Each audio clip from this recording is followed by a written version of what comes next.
first question to you is, how has been the whole experience of coming to Harvard? I mean, we saw the great reception you got yesterday at the Kennedy School.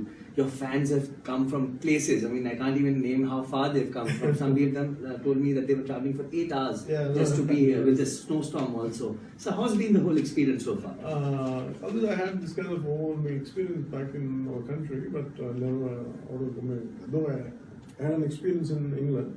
But first time in US, and it was quite an overwhelming experience. But somehow I do my job and never thought of this kind of the kind of love they shower on me. It's what always it perplexes me as to what made them to give me so much of love and that kind of overwhelming emotion. It humbles me. It's quite a humbling experience. Does it also pressurize you somewhat? To perform like you have to No. It doesn't pressurize me. The only thing is, I wish I could be more available to them. When they wanted, each one of them wanted to come near to me. They want to shower their love at a personal level. Somehow, in fact, I would like to extend my love to them. But because of the size of love, that love they shower on me, and it is very difficult to handle for the people around me. I mean, especially the security. So that's the reason why keeping them at a distance. That's what actually hurts me. But I don't have a choice. You attended some of the panels and heard some of the keynote speakers as well. Any key takeaways from some of the panels or the speakers? So especially for me, Pawan Kalyan, the transgender issue, always it's a very painful thing for me. Especially that kind of transgender, we're all accidental, like I said, by our skin color, everything is an accident. It's a randomness. So for them, they caught in between, and the kind of suffering they go through, always I empathize with them. And I think it's very painful how society treats them. It really hurts me. And when I heard that yesterday, I felt first time as a party, maybe the governments are doing it, it's not that no one is doing it, but at the next level, I would like to, normally we have a wing for a women wing, we have a men's wing. But first time I felt, after hearing to Kalki Subramaniam, I think to address their transgender woes, I think we should have a wing for transgenders.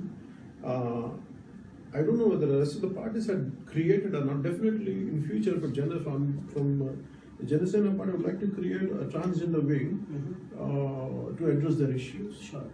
And I mean, I want to take back to the things in Indian Parliament. Mr. Shashi Tharoor has been advocating for LGBT rights. He's also brought about bills. It's a fundamental right, but we still, their rights are not guaranteed in our country. So how do you feel about that?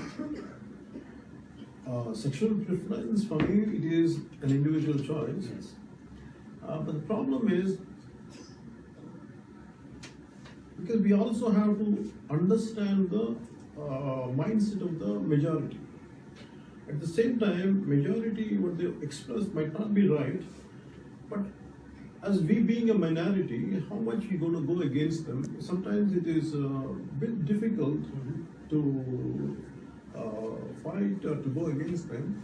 What I feel is one thing in the LGBT rights problem is, if it is someone's sexual preference, let it be. And why do you look for the acceptance of a society? But no one intervenes or no one troubles them as long it is that. I think they should be able to safeguard it. If their fundamental privacy is being what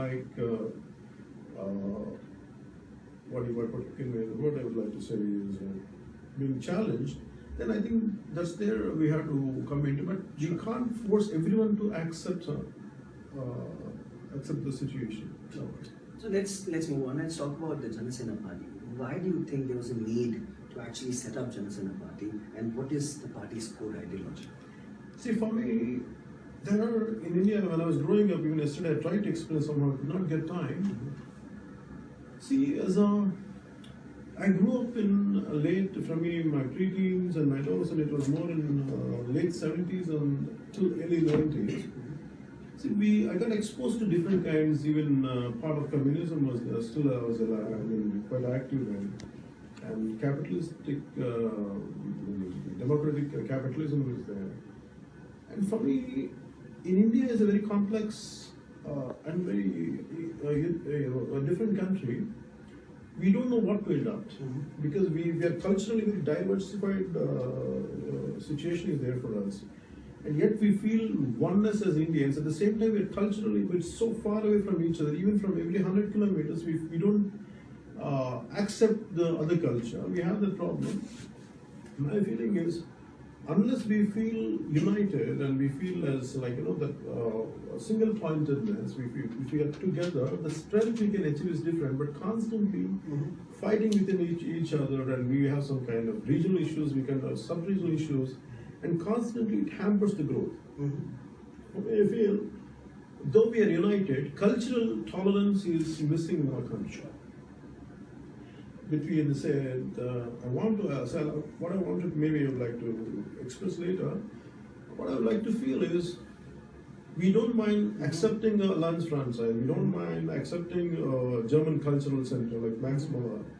How come within our country we don't have a cultural centers of each of our, like in each of our languages? Like, always we feel away from each language. Like, I don't belong to you. I don't speak your language. Somehow I don't know anything about the eastern part of India, Assam or Sikkim. Always it is like some troublesome issues only come back.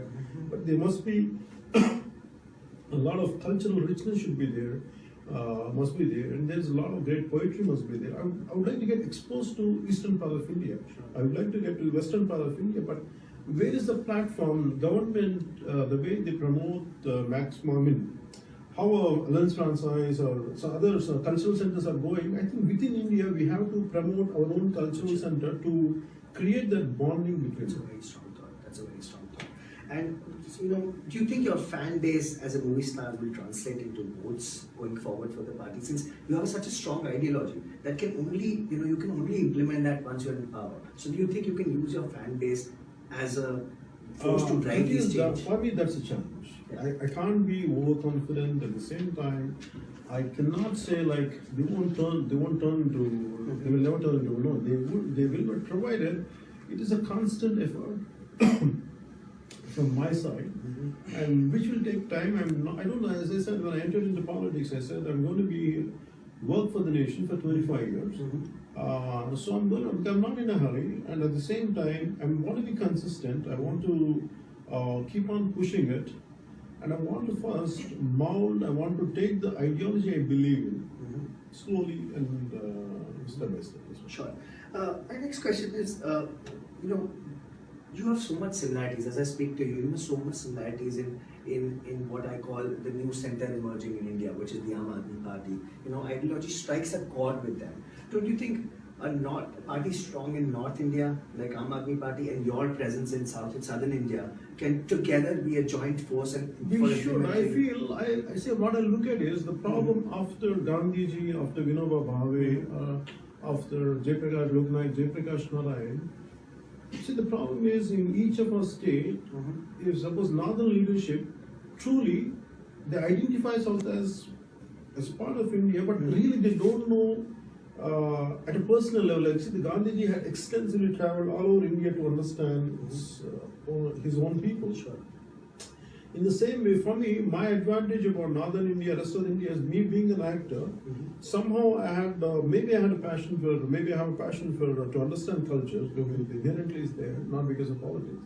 So the way I bond with people of different regions and religions is comfortable for me. In the same way, I expect